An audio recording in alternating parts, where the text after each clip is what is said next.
Hello everyone, তোমরা just দেখো এখন বাজছে কত, 11:10। আমার কিন্তু সব কাজ কমপ্লিট। এদিকে কিন্তু আমার মা জাস্ট ঘুম থেকে উঠে ব্রাশ করছে, বুঝতে পারছো?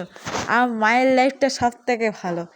কটা বাজে দেখে নাও, 11:10। ওইদিকে কিন্তু আমার বাবা কাজে চলে গেছে, এইদিকে আমার ঠাম্মি রান্না কমপ্লিট এদিকে, আর এইদিকে আমার গোপাল ঠাকুর দাদাকে সব কাজ কমপ্লিট, আর আমার মা ঘুম থেকে জাস্ট ব্রাশ করছে। মা, তুমি কোনো বক্তব্য রাখতে চাও?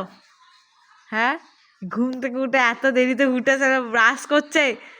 সকাল সকাল মানুষে ওঠে, মুখ লুকায়, দেখো মুখ লুকাচ্ছে। মানুষে বৌমা হয়েছে, সকালবেলা উঠে কোথায় ঘর দর পরিষ্কার করবে, রান্না বান্না করবে, পূজা অর্চা দেবে, তা না, উনি 11টায় উঠেছে। ভগবান, ওনার ননদ নাকি আজকে আসছে, ননদের ফ্রেন্ড ননদ সব আসছে, আর এদিকে আমার মা ঘুমাচ্ছে। কি বলবো, আর এত সুখের লাইফ, তোমরা জাস্ট দেখো। তোমরা এই লাইফ ভোগ করতে চাইলে আমার বাড়ি চলে আসো। টাটা সবাইকে।